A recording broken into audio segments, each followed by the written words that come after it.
வணக்கம் guys, welcome back to trial and success channel. இன்னைக்கு நம்ம சேனலில் என்ன வீடியோ பார்க்க போறோம்னா, ஒரு மீடியாவோட பவர்னால ஒருத்தவங்களோட உயிர் ஊஞ்சல் ஆடிட்டு இருக்குன்னு சொன்னால் உங்களால் நம்ப முடியுமா? இந்த வீடியோவோட எண்டில் அதை பற்றி என்னன்னு உங்களுக்கு கிளியராக தெரிய வரப்போகுது. உங்களில் நிறைய பேருக்கு நிமிஷா பிரியா யாருன்ட்டு தெரிஞ்சிருக்கும், ஒரு சிலவங்களுக்கு கண்டிப்பாக தெரியாமலும் இருக்க வாய்ப்பு இருக்குது. இந்த வீடியோவோட எண்டில் அவங்க யார், அவங்க என்ன பண்ணாங்கன்றத டீட்டெயில்டாக உங்களுக்கு புரிய வந்துடும். ப்ளஸ் ஜூலை 16 நிமிஷா பிரியாவை தூக்கு தண்டனை நிறைவேற்றி இருக்கணும். அதை ஏன் போஸ்ட்பான் பண்ணியிருக்காங்க, இல்லை ஜஸ்ட் போஸ்ட்பான் மட்டும்தான் பண்ணியிருக்காங்களா, இல்லைனா மன்னிச்சு கம்ப்ளீட்டாக விட்டுட்டாங்களான்றத இந்த வீடியோவில் பார்த்து தெரிஞ்சுக்க போகிறீங்க. இந்த வீடியோவோட எண்டில் உங்ககிட்ட எனக்கு ஒரு ஸ்டாண்ட் வேணும்.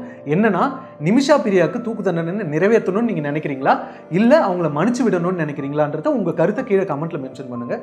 நீங்கள் நம்ம சேனல் ஃபஸ்ட் டைம் தான் மறக்காமல் லைக் பண்ணுங்கள், ஷேர் பண்ணுங்கள், கமெண்ட் பண்ணுங்கள், மறக்காமல் சப்ஸ்கிரைப் பண்ணி வச்சுக்கோங்க. வாங்க நம்ம டேரெக்டாக வீடியோக்குள்ள போயிடலாம்.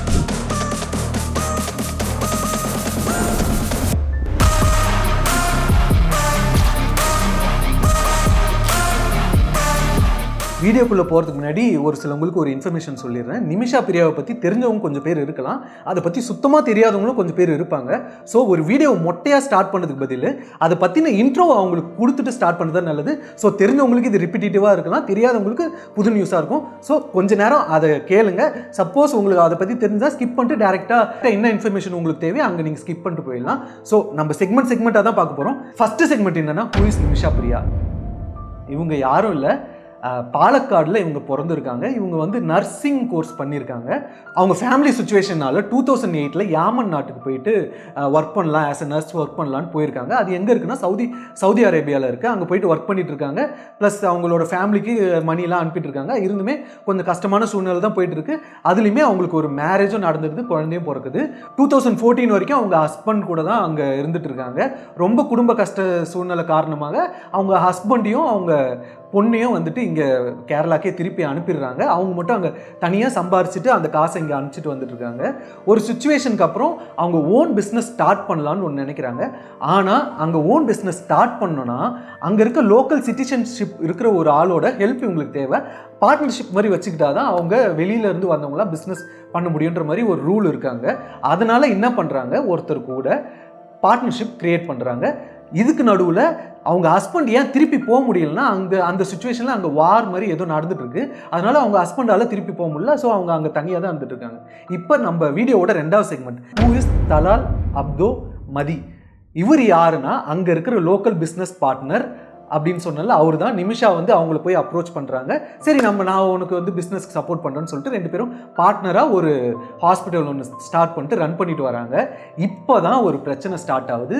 அந்த மஹதின்றவர் என்ன பண்ணுறாருன்னா, இவங்களுக்கு கொஞ்சம் ஹராஸ்மெண்ட் இஷ்யூ மாதிரி கொஞ்சம் கொடுக்க ஆரம்பிக்கிறாரு. ப்ளஸ் ஹாஸ்பிட்டலில் வர அமௌண்ட்லாம் இவர் நிறைய ஸ்டீல் பண்ணிட்டு எடுத்துகிட்டு போகிறது. ப்ளஸ் இவங்களோட பாஸ்போர்ட்டுமே வாங்கி வச்சுக்கிட்டு, நீ என்னை மீறி தான் நீ இந்தியாவுக்கு போக முடியும், அது வரைக்கும் பாஸ்போர்ட் ஏன்ட்ட தான் இருக்குன்னு சொல்லிட்டு வாங்கி வச்சுட்டு நல்லா மிரட்டி இருக்காரு. இந்த மாதிரியான இன்சிடென்ட்லாம் நடந்துட்டு இருந்திருக்கு. ஸோ இதெல்லாம் தான் இவங்க 2 பேருக்குள்ள நடந்த இன்சிடென்ட். இப்போ நம்ம வீடியோவோட 3rd segment, what happened on July 2017. அப்போ என்ன ஆகுதுன்னா, இதெல்லாம் தாங்கிக்க முடியாத நம்ம நிமிஷா என்ன பண்ணுறாங்கன்னா, சரி நம்ம அவர்கிட்ட இருந்து பாஸ்போர்ட்டை எப்படியாவது வாங்கணுன்றதுக்காக இதெல்லாம் அவங்க ஸ்டாண்ட், அவங்க சொன்ன ரீசன்ஸ் தான் நம்ம இந்த வீடியோவில் பார்க்குறோம்.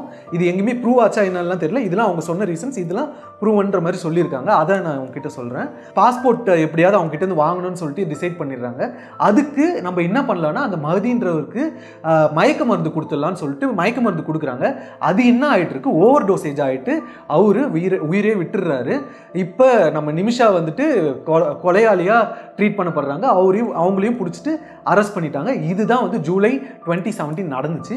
இதுதான் இந்த கேஸோட ஸ்டார்டிங் பாயிண்ட். ஆக்சுவலாக அவங்க மேலே வச்சிருக்க குற்றச்சாட்டுமே இதுதான். நம்ம வீடியோவோட அடுத்த செக்மெண்ட் என்னன்னா, அதோட கான்சிக்வன்சஸ் என்ன ஆச்சுன்னு பார்க்க போறீங்க. 2020 நிமிஷா மேலே தான் தப்புன்னு சொல்லிட்டு தீர்ப்பு வந்துருச்சு. அதுக்கான தண்டனையாக அவங்கள ஹேங் பண்ண போகிறாங்க. அதாவது உங்களுக்கு தூக்கு தண்டனை கொடுத்துட்டாங்க. ஸோ அது என்னைக்கு நிறைவேற்ற போகிறாங்கன்னு சொல்லியிருந்தாங்கன்னா, நவம்பர் 2023 நிறைவேற்ற போகிறாங்கன்னு சொல்லியிருந்தாங்க. இதுதான் ஃபைனல்ன்ற மாதிரி டிசைட் ஆகிடுச்சு. 2023 அப்போ அவங்கள ஹேங் பண்ணியிருக்கணும்ல, ஏன் இன்னும் ஹேங் பண்ணலன்னு பார்த்தீங்கன்னா, அதுக்கும் ஒரு ரீசன் இருக்குது. அதுதான் நம்மளோட அடுத்த செக்மெண்ட். அது என்னன்னா, யாமன் நாட்டில் ஒரு ரூல் ஒன்று இருக்குது. அது இந்தியாவிலாம் கிடையாது. இந்தியாவிலாம் ஒன்ஸ் தூக்கு தண்டனை அறிவிச்சிட்டாங்கன்னா அது தூக்கு தண்டனைன்ற மாதிரி இருக்கும். அது வேணால் தள்ளி போகலாம். அது வேற யார் கையிலுமே இருக்காது.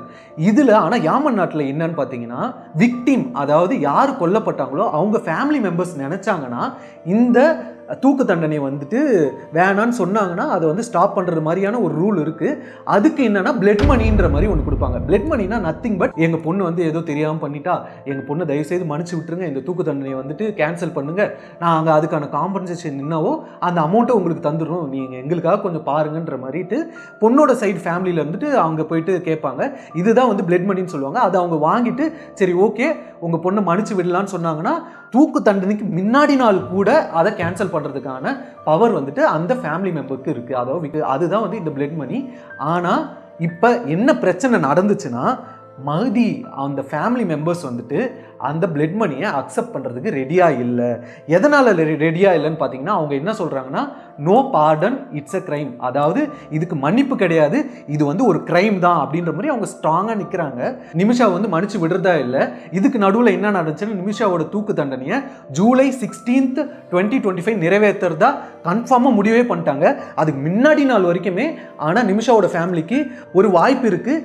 அவங்களோட ஃபேமிலிக்கிட்ட எப்படியாவது கெஞ்சிட்டு இந்தியன் கவர்மெண்ட்டோட ஹெல்ப்போட அவங்களோட லாயரோட ஹெல்ப்போட எப்படியாவது விக்டிமோட ஃபேமிலிக்கு அதை புரிய வச்சுட்டு இவங்களை மன்னிச்சு விட சொல்லிட்டு கோரிக்கை வைக்கலான்னு சொல்கிற மாதிரி அவங்க முடிவு பண்ணியிருக்காங்க.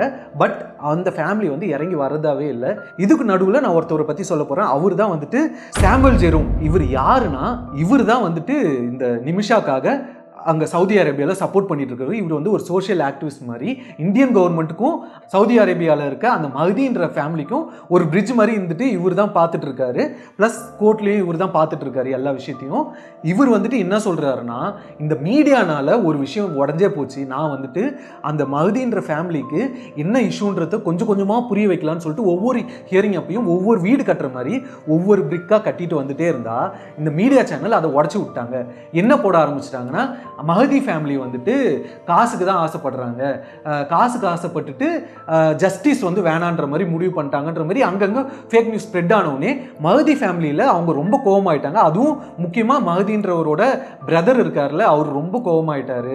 அதனாலேயே இதை வந்துட்டு எங்களுக்கு காசுலாம் முக்கியம் கிடையாது, எங்கள் ரிலீஜன் வந்துட்டு அதை சொல்லலை, காசை வாங்கிட்டு மன்னிச்சு விட. அப்படின்னா மஹதிக்கு என்ன ஒரு நீதி கிடைக்கும், நாங்கள் காசை வாங்கிட்டு பண்ணனா, அதனால எங்களுக்கு காசு வேணாம், எங்களுக்கு நீதி தான் வேணுன்ற மாதிரி இப்போ டோட்டலாக பல்ட்டி அடிக்கிற மாதிரி ஆயிடுச்சு. ஸோ என் கையிலேயே கண்ட்ரோலில் இல்லைன்ற மாதிரி அந்த ஜெரோம்ன்றவர் சொல்கிறாரு. இப்போ திருப்பி அவங்களுக்கு பேசி புரிய வைக்கணும். இந்த ஜூலை 16 வந்துட்டு எதனால் இப்போ வந்துட்டு இதை தள்ளி தான் வச்சுருக்காங்க, கம்ப்ளீட்டாக ஸ்டாப் பண்ணலை. ஸோ இந்த தூக்கு தண்டனை தள்ளி தான் வச்சுருக்காங்க, கம்ப்ளீட்டாக ஸ்டாப் பண்ணலை. இது இன்னுமே அந்த ஃபேமிலிக்கிட்ட பேசி பார்க்கலாம், அவங்களுக்கு புரிய வைக்கலான்னு சொல்லிட்டு இந்த ஜெரோம் ப்ளஸ் இந்தியன் கவர்மெண்ட்டும் ஃபுல் ஃப்ளெக்ஸ்டாக இதுக்கு சப்போர்ட் பண்ணுறாங்க. எப்படியாவது அவங்களுக்கு புரிய வச்சுட்டு பிளட் மணியை வாங்கிட்டு அவங்ககிட்டேருந்து நிமிஷாவை மன்னிச்சு விட சொல்லிட்டு கேட்கலான்ற மாதிரி முடிவு பண்ணியிருக்காங்க. இதுதான் போஸ்ட்பாண்ட் ஆனதுக்கான ஒரு ரீசன். இப்போ பார்த்தீங்கன்னா ஜூலை 16 அதை நிறைவேற்றி இருக்கணும், பட் போஸ்ட்பான் தான் ஆயிருக்கு, கம்ப்ளீட்டாக நிறுத்தி வைக்கல. இது யார் கையில் இருக்குன்னா அந்த மஹதி அவரோட ஃபேமிலி கையில் தான் இருக்குது. எப்படியாவது இது ஸ்டாப் ஆகிடுச்சுன்னா கொஞ்சம் நல்லாயிருக்கும். ஆனால் என்ன அவங்க ஃபீல் பண்ணுறாங்கன்னா நாங்கள் காசை வாங்கிட்டு ஸ்டாப் பண்ணிட்டோம் தான் எல்லாம் நினைப்பாங்க, அது எங்கள் ரிலீஜன்லையும் இல்லைன்ட்டு ஃபீல் பண்ணுறாங்க. நீங்கள் என்ன நினைக்கிறீங்கன்னு சொல்லிட்டு உங்களோட கருத்தை கீழே கமெண்ட்டில் கண்டிப்பாக மென்ஷன் பண்ணுங்கள். மஹதி ஃபேமிலி வந்து அவங்கள மன்னிச்சு விடணும்னு நினைக்கிறீங்களா, இல்லைனா நிமிஷா பண்ணது தப்பு இவங்களை கண்டிப்பாக தூக்கு தண்டனையில் ஏற்றி தான் ஆகணும்னு நீங்கள் நினைக்கிறீங்களா? உங்களோட கருத்தை கீழே கமெண்ட்டில் கண்டிப்பாக மென்ஷன் பண்ணுங்கள். ப்ளஸ் உங்களுக்கு ஒரு சிலவங்களுக்கு டவுட் வரலாம், எப்படி வந்து பிளட் மணி வந்துட்டு ஜாஸ்தி காசு கேட்டாங்கன்னா இவங்க பே பண்ண முடியுன்றதுக்கு உங்களுக்கு கண்டிப்பாக டவுட் வந்திருக்கலாம். அதுக்கு தான் வந்துட்டு ஒரு ஆன்சர் இருக்குது. கேரளாலேயே பில்லினியர் ஒருத்தவங்க இருக்காங்க. அவங்க யாருன்னா எம்ஏ யூசப் அலின்றவங்க. நிமிஷாக்கு எவ்வளோ மணி தேவைப்பட்டாலும் நான் பே பண்ணுறேன், ஃபினான்ஷியல் சப்போர்ட் என் சைடு வந்து இருக்கும். ஸோ மஹதீஸ் ஃபேமிலியை நீங்கள் கன்வின்ஸ் பண்ண வேண்டியதான் ஒரே பொறுப்புன்றது தான் இப்போ போயிட்டுருக்கு. உங்களோட கருத்தை கீழே கமெண்ட்டில் கண்டிப்பாக மென்ஷன் பண்ணிடுங்க. அந்த மாதிரி நான் ஏதாவது பாயிண்ட்ஸ் மிஸ் பண்ணியிருந்தாலோ இல்லை மிஸ்கம்யூனிகேஷன் ஏதாவது பண்ணியிருந்தாலுமே அதை கீழே கமெண்ட்டில் கண்டிப்பாக மென்ஷன் பண்ணுங்கள். அதுக்கு ஒரு சப்போஸ் ஏதாவது தப்பாக போயிருந்தால் அதுக்கு ஒரு ஷார்ட்ஸில் நான் அதை தெளிவுபடுத்தி ஒரு வீடியோவும் போட்டுருவேன். உங்களோட கருத்து கண்டிப்பாக இந்த வீடியோக்கு தேவை. நீங்கள் நம்ம சேனல் ஃபஸ்ட் டைம் வந்தால் மறக்காமல் லைக் பண்ணுங்கள், ஷேர் பண்ணுங்கள், கமெண்ட் பண்ணுங்கள், மறக்காமல் சப்ஸ்கிரைப் பண்ணி வச்சுக்கோங்க. அடுத்தடுத்த வீடியோஸில் பார்க்கலாம். பாய்.